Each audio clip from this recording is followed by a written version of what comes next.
Hello everyone, welcome back. In this video, I'll show you how to use Python to automate Word documents, specifically the docx file. Let's dive right into it. The module we're going to use is called python-docx. Note there's a dash between Python and docs.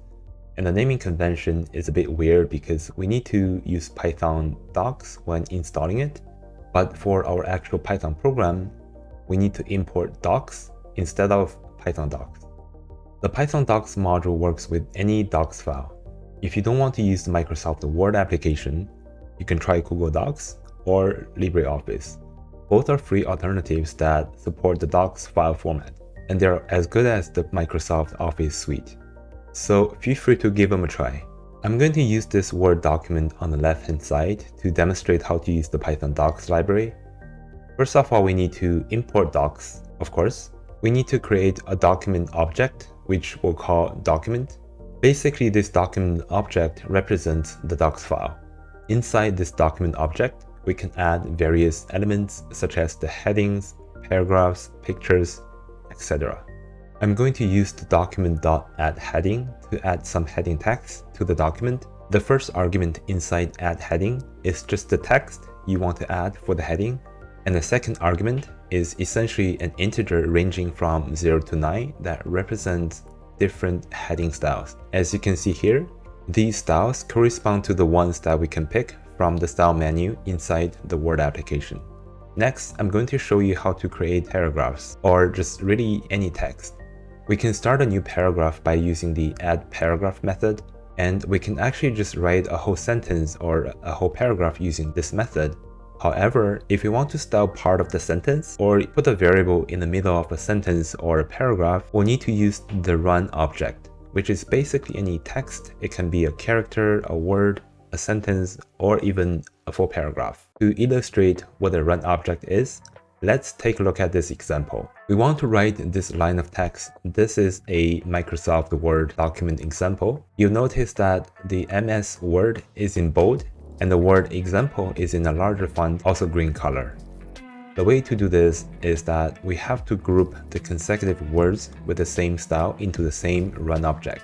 Whenever we change to a new style or font or color, we'll have to add a new run. Let's take a look at this. We start the sentence by adding a new paragraph with the text, "This is A," and we actually assign this text to a variable called P1. The reason is that we can keep adding new text to P1 afterwards. This P1 will create this first part of the sentence right here. Then we can call P1.addRun with the text MS Word. Within the same line of code, we can set the text attribute to bold. The second line of code creates this part of the sentence. Then we add another run with the text documents, no special style, so it's just gonna be the default style and font. Then finally, we create another run with the text example, which we also store into a variable named EG. Then we can set the font size and the color for the word example.